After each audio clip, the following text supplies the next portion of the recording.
Les va a explicar algo.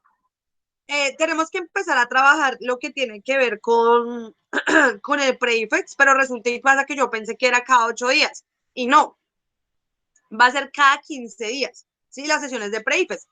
Entonces, atendiendo a eso que es cada 15 días, mis niños, lo que vamos a hacer es que, pues, cada 15 días yo les voy a publicar el jueves, ¿sí? En la noche, su sesión, y ustedes la responden, ¿sí? Bueno, en el horario que tienen, ¿sí? Y ustedes la responden y nos reunimos en la clase y en la clase pues socializamos la sesión y también la resolvemos entre todos, ¿listo? Para que lo tengan en cuenta porque la dinámica de resolverla entre todos no se va a ir, se va a quedar porque me parece la opción más viable para que ustedes comprendan, ¿listo?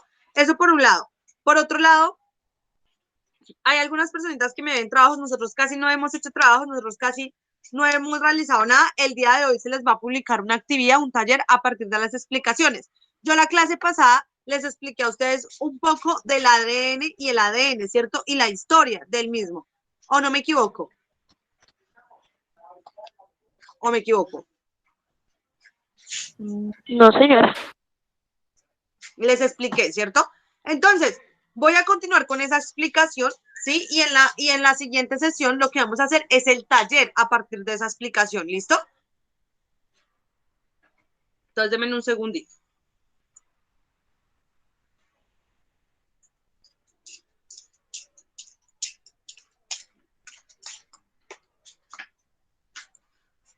Denme un segundito, ya empiezo a compartirles pantalla. Bueno, esperen que yo también voy a llamar a lista. Esperen que les comparto pantalla. Y ustedes van tomando apuntes mientras yo voy llamando a lista para irles explicando, ¿listo?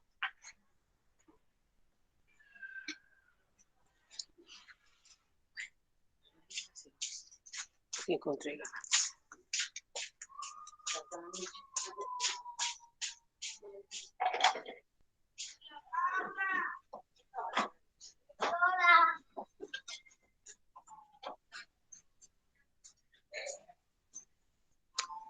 ¿Qué pago de ese dinero?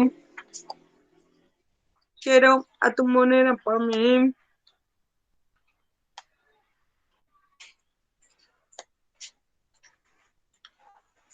Bueno, acá voy.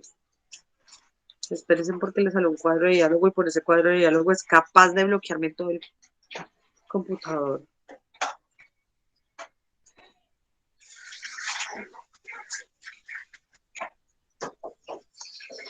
Bueno, ahí está. ¿Ya les empezó a compartir pantalla? Sí, señora. Listo. ¿Qué les alcancé a explicar, chicos? ¿Está diapositiva?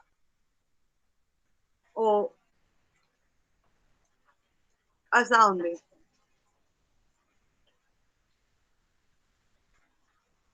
¿No recuerdan? No, señora. Bueno, vayan copiando esta diapositiva mientras yo llamo a lista y voy a empezar desde acá, ¿listo?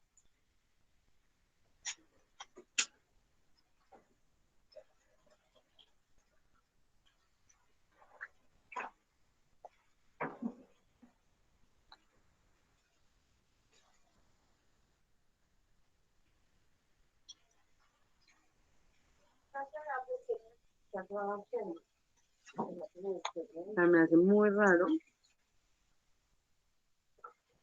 Estoy aquí.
Vayan copiando esa diapositiva y ya les voy llamándoles y les voy explicando.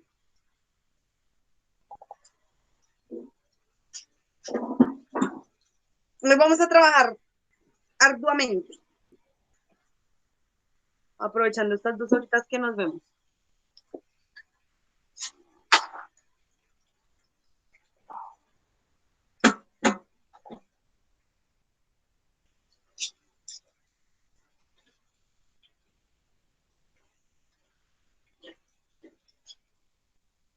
Me duele la espalda, mami.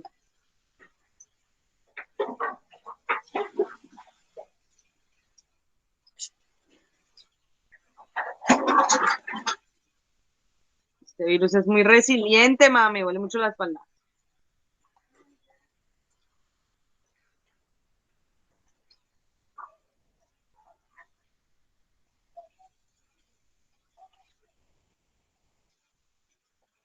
Bueno, entonces les voy a explicar de aquí un poquito, ¿sí? De lo que tiene que ver con, con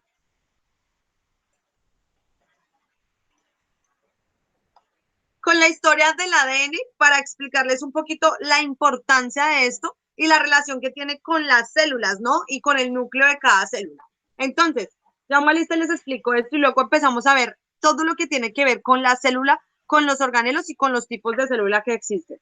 Pero lo vamos a recordar, porque eso lo vemos siempre, yo creo que ya lo debemos tener un poco claro, pero lo vamos a recordar un poco de manera, digamos, específica, pero lo vamos a hacer como un recuentico, un recorderis, por decirlo así.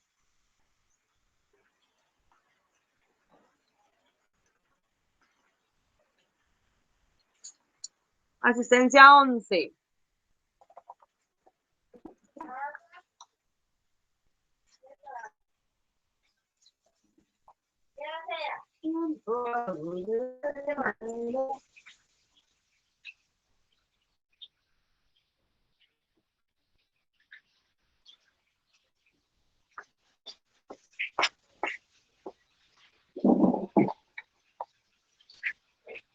Listo. Asistencia 11, Minorio.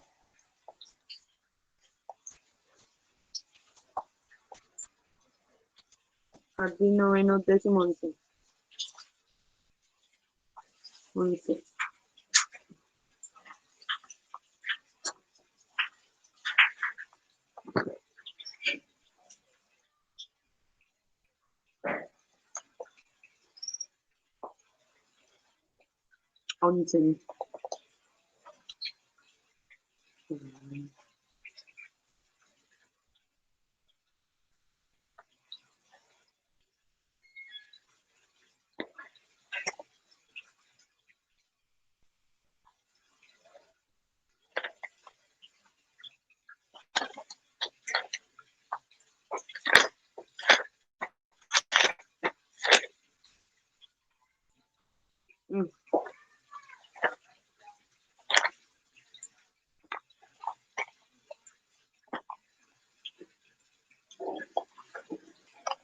La espaldita, niños. Uy, he tenido 2 virus de la gripa que, mejor dicho, me han abolido. Uy, pero esto me está matando. Ay.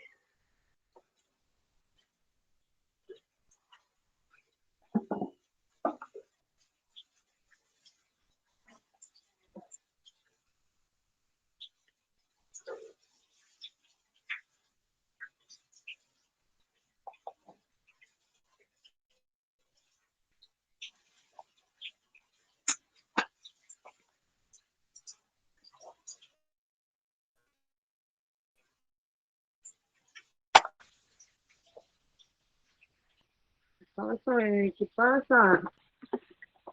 ¿Por qué estás así de intenso, de cansón? Abre, abre.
Uy, no, no, no, yo voy a empezar la explicación, ahorita llamamos a Lisa, que a mí me da una pereza eso llamar a Lisa y decir, qué pena, quedó grabado. No, me encanta llamar a Lisa. Bueno, voy a empezar un historia de la ADN y para entender qué tiene que ver esto y de qué manera se relaciona básicamente con lo que simboliza la célula, ¿no? Y la importancia de la célula. Resulta y pasa que la célula tiene una parte específica, ¿cierto? Que se denomina como el núcleo. El núcleo, ¿sí? Es la parte más importante que tiene la célula. ¿Por qué?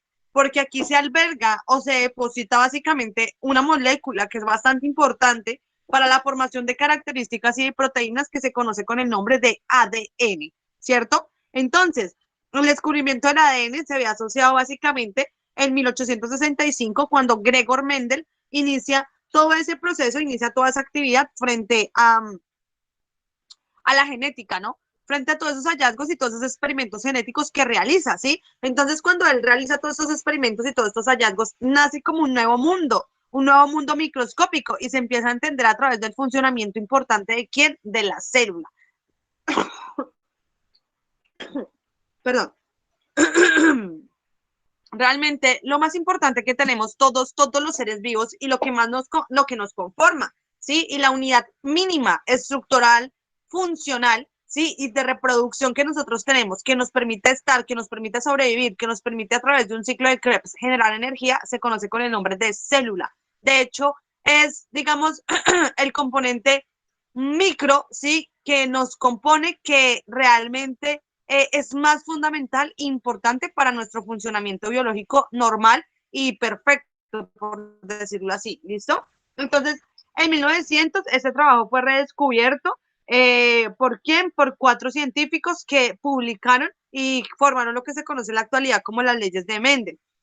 En 1902 aparece Theodore Woodbury y Sutton, ¿sí? Ellos dos, ¿qué hacen? Ellos a través de analizar el comportamiento, ¿sí? De los cromosomas empiezan a comprender cómo se hereda la genética, cómo se heredan las características y cómo se hereda la conformación de estas células como tal. En 1911, Morgan, ¿sí? Básicamente lo que hace es trabajar con la Drosophila megalonaster, la Drosophila megalonaster, básicamente da cuenta, ¿sí? De los ojos blancos en una mosca, lo que dice, venga, pero los ojos blancos no están en moscas hembras. ¿Qué significa eso? Que es un cromosoma que está ligado al hombre, básicamente. O sea, es una herencia que solo se da a través de hombres. Y en 1928 tenemos a Griffin, ¿sí? Griffin no pretendía contribuir de manera significativa a todos estos hallazgos, a todos estos avances, ¿sí? Pero básicamente sus aportes sí fueron el camino y la entrada básicamente a que se pudiera entender la síntesis y la codificación de proteínas y a través de eso entender las características, ¿no? Que se heredaban a través de la información genética que se encuentra represada en el núcleo de nuestras células. ¿Listo? Por otro lado, él lo hace como a partir de inyectar ratones. Él coge 3 elementos para inyectar ratones.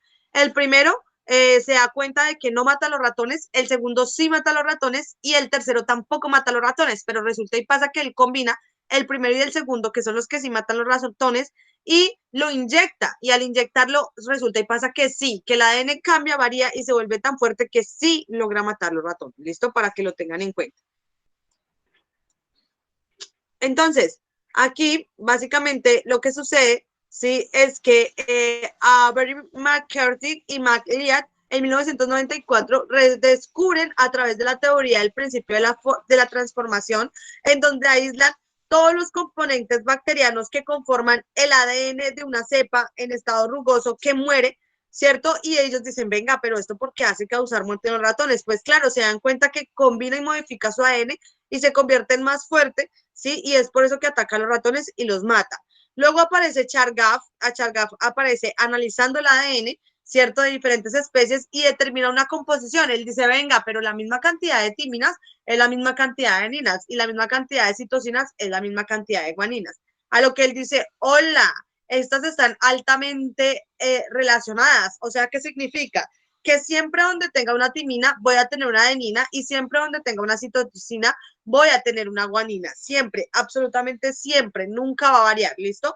Entonces, ¿que la cantidad de bases nitrogenadas varía entre especies? Sí, porque todas no poseemos el mismo orden ni el mismo material genético. Para todas es totalmente diferente. ¿Cierto? Y en 1950 aparecen Watson Crick y Rosalind Franklin y otro hombre que en este momento se me escapa el nombre, y ellos dicen, no, es que el ADN es en forma de doble hélice, no es no es una molécula monocatenaria, sino es una molécula bicatenaria que se une sí, entre sí y se enrolla a través de proteínas histonas para compactarse y protegerse. Entonces, básicamente, sí, es una molécula bicatenaria y lo determinan a través de qué? De la refracción de los rayos X, porque ellos trabajaban mucho con rayos X. Entonces, de la refracción de esos rayos X, ellos pueden determinar lo que les estoy diciendo. Listo. A través de todo esto y a través de todos estos experimentos, chicos, resulta y pasa que en 1665, obvio, mucho antes de que se descubriera el ADN y en la posición en la que se encuentra el ADN, aparece un señor. Este señor se llama Robert Hooke, ¿sí? ¿Y qué dice Robert Hooke? Básicamente, Robert Hooke dice que todas las cosas están compuestas de unas estructuras bastante similares, que parecen como celdillas de los panales de abejas. Entonces él dice, venga, esas celdillas, aparte, sí, de parecerse a los panales de abejas, dentro de ellas tienen agua. Y estas celdillas son las que conforman a todos los seres vivos, ¿cierto? ¿Cómo lo hace? Cortando una lámina de corcho y observándola a través de un microscopio rudimentario. Así hace este trabajo y así determina este primer descubrimiento. Luego, en 1670, aparece Anthony Van Leeuwenhoek. ¿Sí? Este hombre también construye un microscopio rudimentario. Si en esa época, no sé, se tenían que construir porque valían demasiado, en esta época un microscopio está costando, bueno, un microscopio bueno, a partir de 17 millones de pesos. ¿Sí? Son bastante caros. Entonces, imagínense lo complejo y lo complicado en esa época haber podido crear uno para ver lo que yo les estoy diciendo. Este señor hace experimentos con células vivas, en una de esas saca esperma y analiza espermatozoides y en otra de esas analiza glóbulos rojos. Cuando él analiza los espermatozoides se dan cuenta que estas células se mueven y él dice, oiga, pero ¿cómo así que se mueven? ¿Por qué se mueven? Pues claro, se da cuenta que son animales pequeños, a lo que él le denomina, oiga, nosotros estamos compuestos por animales más pequeños que se conocen con el nombre de animáculos. ¿Sí? Y esos animáculos vienen a conformar a todos los seres vivos. Y dice, oiga, no, pero los glóbulos rojos también se mueven a través de flagelos, no, de cilios, creo que tienen ellos.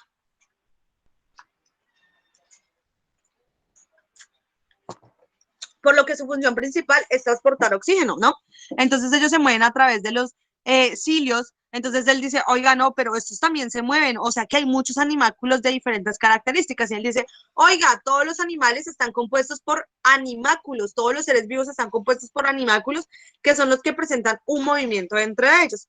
En 1838, sí, aparece Matthias Schindler y aparece Theodor Schwann. ¿Y qué hacen estos señores? ¿Qué dicen? Todos los vegetales están conformados por células y todos los animales están conformados por células. ¿Qué significa eso? Los vegetales y los animales, la fauna y la flora, toda está viva. Toda hace un proceso de metabolismo, toda tiene un proceso de organización, toda, absolutamente toda está viva. ¿Listo? Y bueno, él dice, bueno, todo lo que se mueve es animal y lo que no se mueve va a ser parte de los vegetales. Entonces, los animáculos que hacían parte, digamos, cuando Anthony Van Leeuwenhoek hace su teoría, él dice, bueno, obvio, todo dentro de las células, dentro de los animales se mueven. ¿Por qué? Porque el movimiento implica, sí, una característica de ser un ser vivo. Pero no, resulta y pasa que no, ¿no? Y dice, pero bueno, todo lo que no se mueve será vegetal. Pero quién sabe si ellos estarán vivos o no estarán vivos, porque esa era la incógnita de aquella época, ¿no? ¿Cómo se determina la vida y a qué se le denomina estar vivo? ¿Cierto? Bueno, Y ahí, a partir de toda esta historia que yo les acabo de contar, aparece algo que se llama la teoría celular. La teoría del celular o sea, contiene y se basa en tres pilares fundamentalísimos y súper fáciles de comprender. Uno de esos primeros pilares, sí, chicos, es que la célula es una unidad anatómica, sí, y estructural de todos los seres vivos. ¿Qué significa eso? Que si yo cojo una célula de un perro, sí, y una célula mía, algunas características totalmente diferentes, no solo del ADN, deben tener, ¿cierto? Que les permita ver la diversificación. ¿En dónde están esas características alojadas? En el núcleo. ¿Quién las determina? El ADN. ¿Quién determina todas estas funciones correctas o erróneas en nuestro cuerpo? El ADN. ¿Que está ubicado en dónde? En el núcleo de cada una de nuestras células. ¿Y cuántas células poseemos, profe? 60.000 billones de células poseemos, ¿no es cierto? Y al tiempo estamos en constante cambio. De hecho, ¿qué implica la vejez o qué significa ser viejo? Perder esa capacidad de regenerar las células. Por eso la gente se envejece, porque pierde la capacidad de regenerar las células. ¿Listo? Para que lo tengan en cuenta. Segundo, es la unidad funcional o fisiológica de todos los seres vivos. En ella ocurren procesos como la nutrición, eliminación de desechos, la respiración, entre otros. ¿Cierto? ¿En dónde? ¿En qué parte ocurre todo esto? Pues a través de los diferentes ribosomas y de las funciones que cumplen ribosomas de los diferentes organelos y de las funciones que cumplen cada uno de esos organelos. Si hablamos de nutrición y hablamos de respiración, hablamos de la mitocondria. Si hablamos de desecho, ya aparecen las vacuolas, ya aparecen de pronto el aparato de Golgi, que se encarga de todo este proceso también digestivo y todo este proceso de eliminación. O sea, ya van apareciendo cada uno de los diferentes organelos que tienen diferentes funciones en la célula como tal. Tercer postulado. La célula es la unidad reproductiva o de origen de los seres vivos. Tienen de los seres vivos. Todas las células provienen de una persistente. ¿Qué significa eso?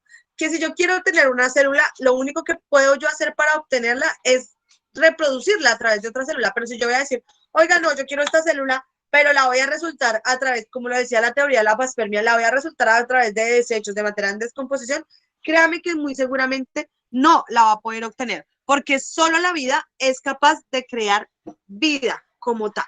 ¿Listo? Entonces, después de eso que acaban de copiar, pongan como título, teoría celular.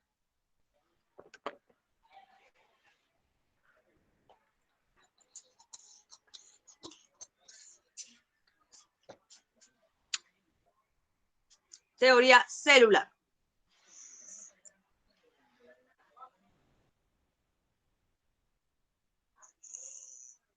Pongan una viñeta y al lado 1665.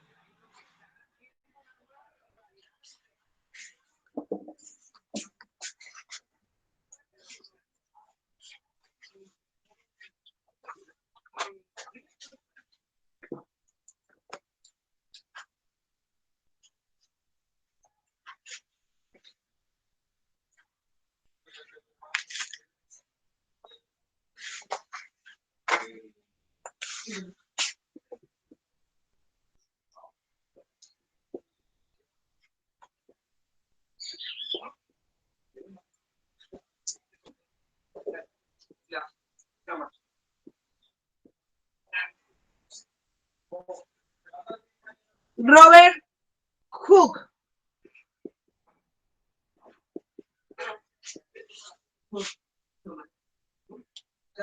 Así, Robert Hooke. Dice, cortó una lámina de corcho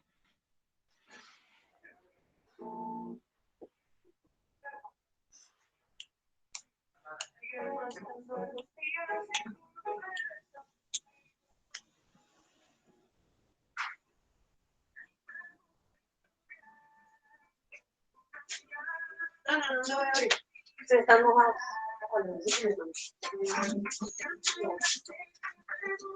Una lámina de corcho y con un microscopio rudimentario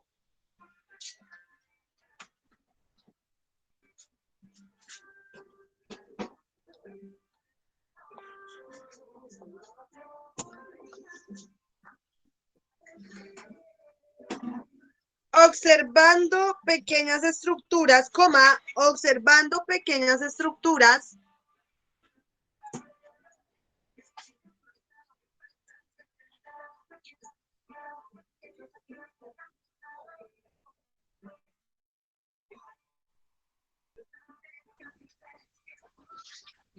coma, observando pequeñas estructuras similares a un panal de abejas.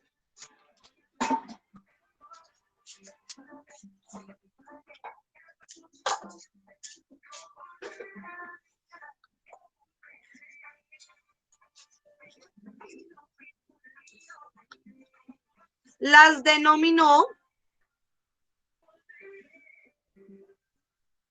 Profe, qué pena, ¿será que me puedes repetir otra vez? Quedé en pequeñas estructuras. Pequeñas estructuras similares a un panal de abejas.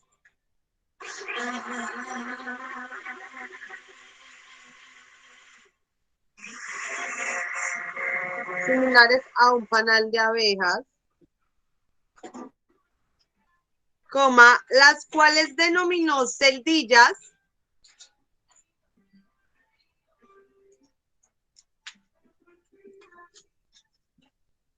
Y decía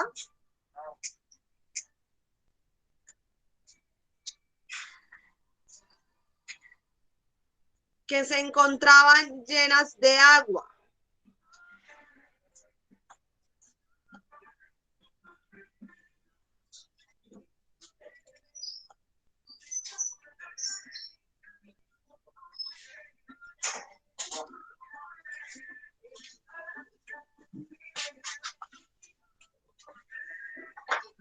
Otra viñeta.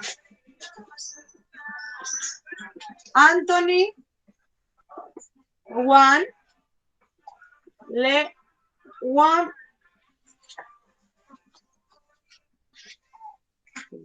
Leeuwenhoek. Leeuwenhoek.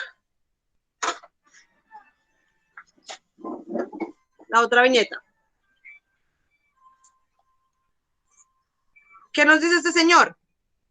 Construye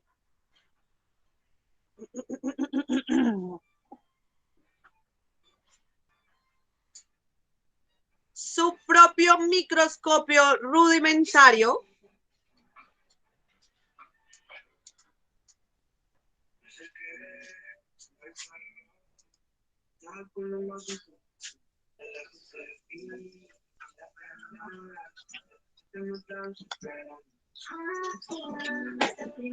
Construye su propio microscopio rudimentario, coma, experimentando con diferentes células vivas.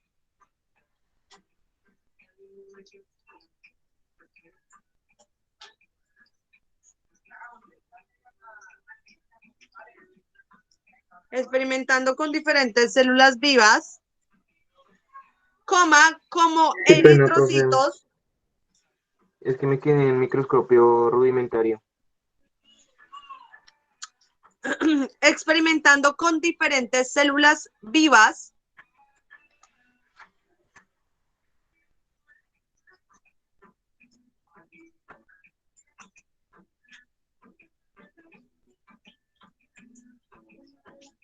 punto y coma, como eritrocitos.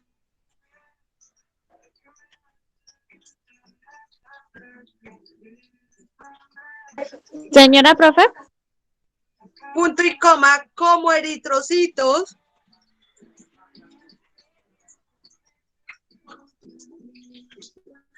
Coma, las bacterias y espermatozoides.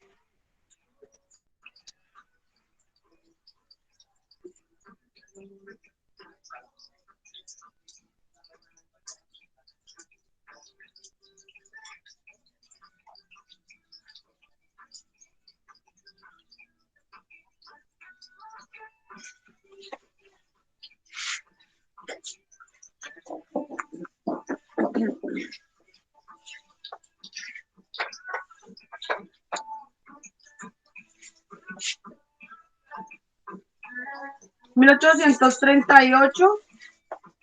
Ay, Anthony Juan Leeuwenhoek, me le comí. La fecha. Este Anthony Juan Leeuwenhoek es en 1670. 1838. Ahí no van a poner todavía los nombres porque, bueno, son dos nombres. Uno, el primero, y ya les dicto el segundo. El primero es Matías, pero aquí van a copiar lo que les dicto y debajo el otro nombre del otro y lo otro, ¿listo?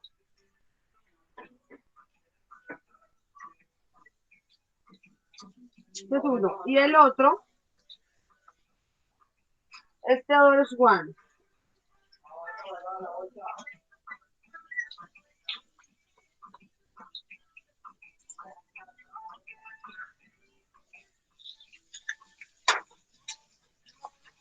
Matías Schengland dice, todos los vegetales son formados por células.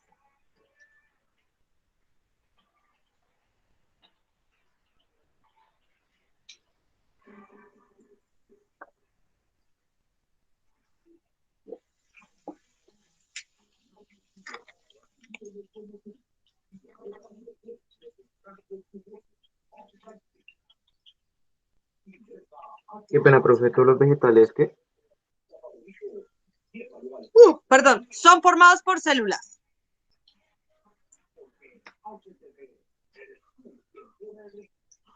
Ahora, lo que dice Theodore Swan es lo mismo. Los animales están formados por células.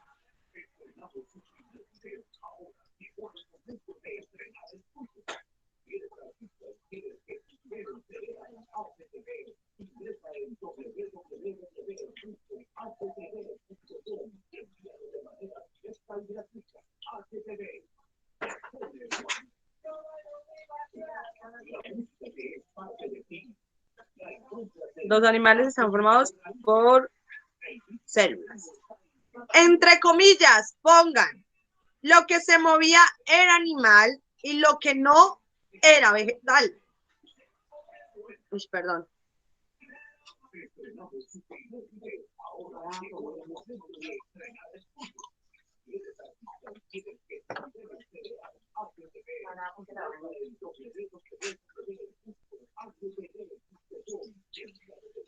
Era vegetal. Y el último, 1858.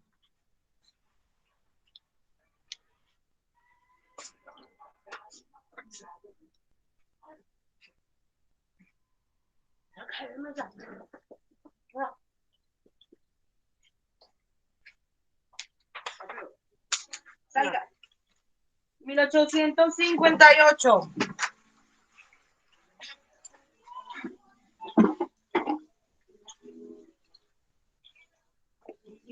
Todas las células provienen de otras células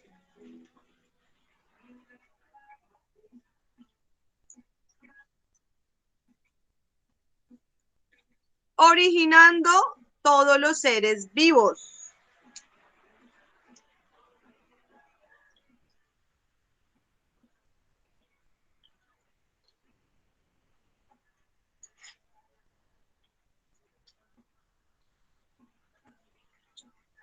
Ahora, debajo de esto van a poner un subtítulo que diga postulados de la teoría celular.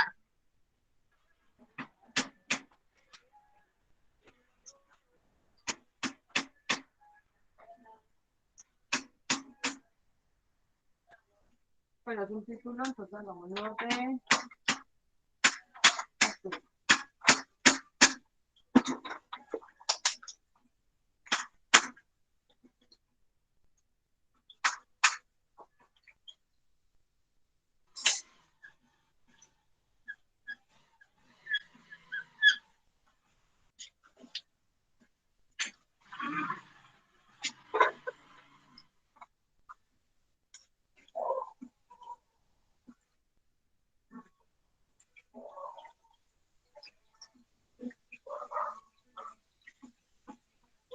Postulados de la teoría celular.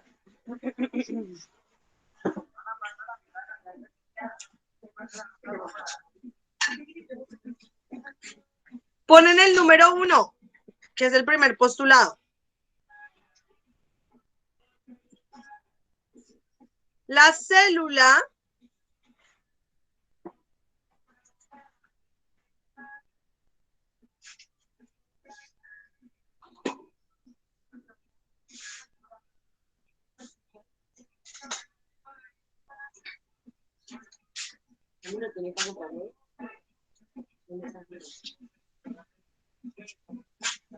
En el cajón.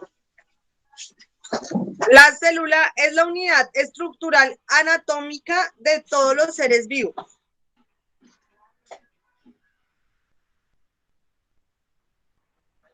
No hay por fuera.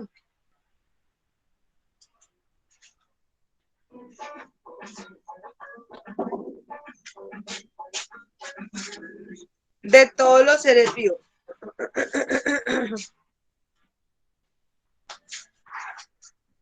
Segundo postulado.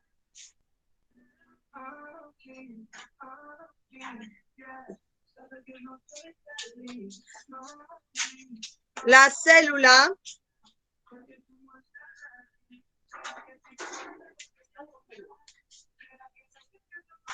es la unidad funcional o fisiológica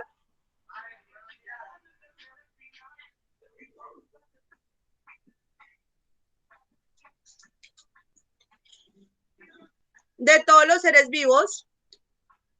Profe, disculpe, me quedé en unidad.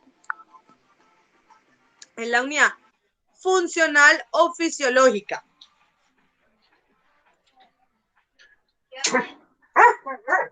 De todos los seres vivos.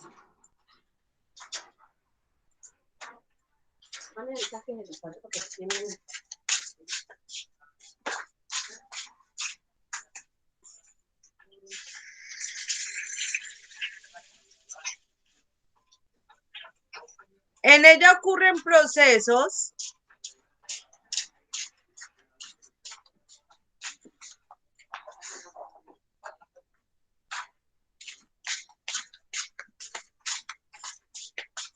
como la nutrición,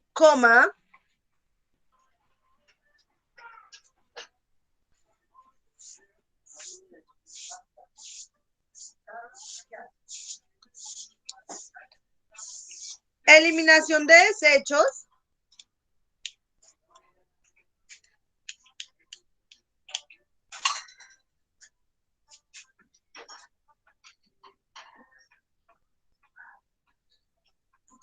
la respiración, entre otros.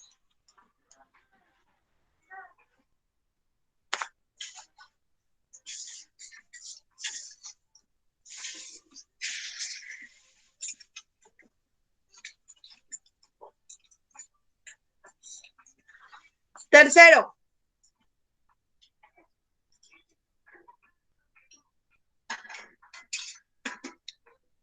la célula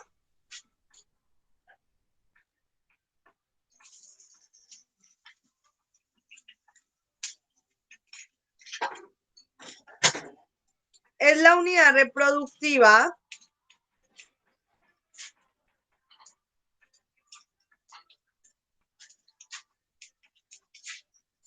o de origen de todos los seres vivos. Reproductiva. La reproductiva o de origen de todos los seres vivos.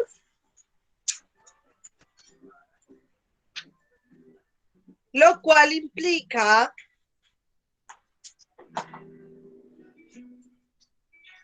que todas las células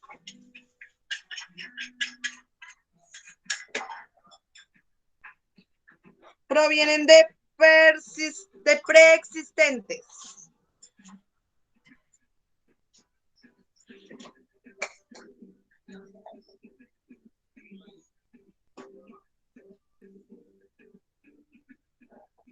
Listo, como título, concepto de célula.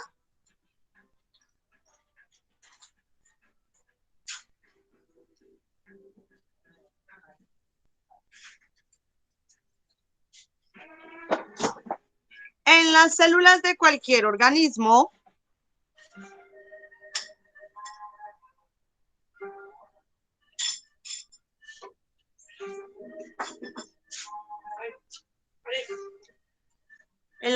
de cualquier organismo, hay cuatro, ay, no mentiras. ¿Qué dije? En las células de cualquier organismo Sí, señor. Sí, señora. Encontramos, en las células de cualquier organismo encontramos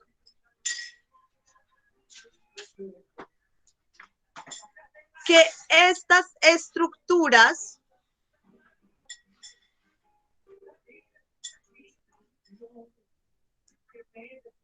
dan la forma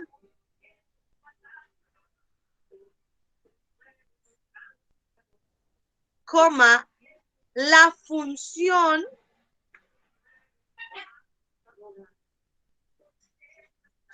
de los organismos.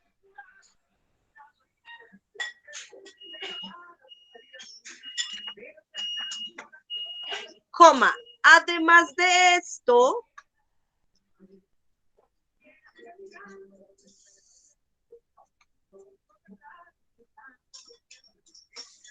son las únicas capaces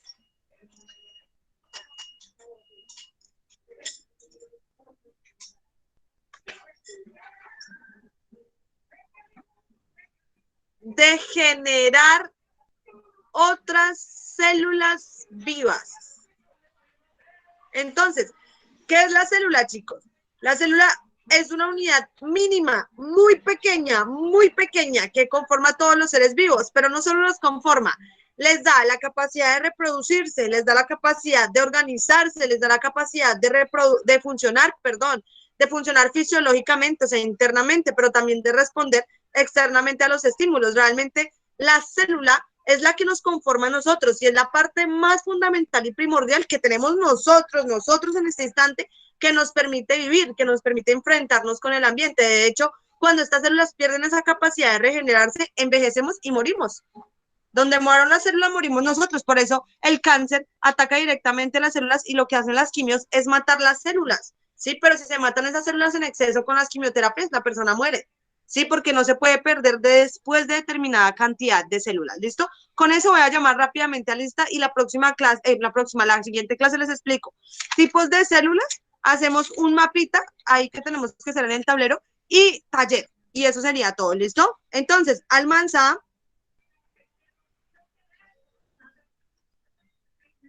Presente.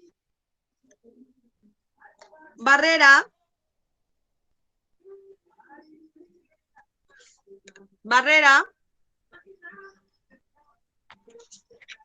listo. Capera, Presente. Cortés, Daza,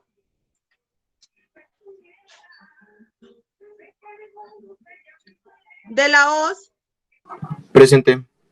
Gaitán, Presente. Gómez, Francisca, Presente. ¿listo? Gutiérrez, Luis,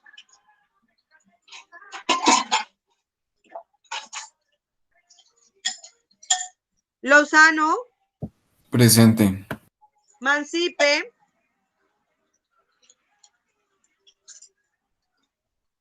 Martínez Valentina, listo. Ortiz Daniel, Presente, profe. listo. Fuentes Luisa, Presente. Saavedra Sierra,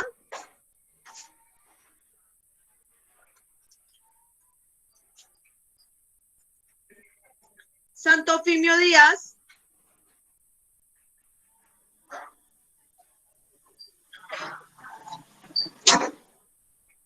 Suacha, Presente, profe. Torres Presente, profe. y Kevin Belandia, Kevin, ¿ya lo llamé Kevin? Profe, presente. Listo. Espérenme a ver quién me falta porque se me volvió a reiniciar acá. Yo. Ya, yo creo que los que ya llamé a lista, los que ya... y Vera. Profe, yo Sebastián Daza. Daza, ya te había puesto falla, no, entonces ya te quito de ahí. No, Nicole. ¿Listo? El Nicole Vaquiro. Listo, también te quito de ahí. Listo, si ya terminaron, vayan abandonando. Si ya les llamé a lista, vayan abandonando la llamada, ¿listo? Vale, profe, gracias. Bueno, nos vemos ahorita entonces en la siguiente hora. Juiciosos.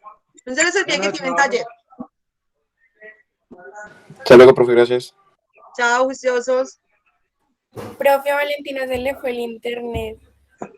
Bueno, mi amor, listo. Me dice que no pudo responder al llamado a lista por eso.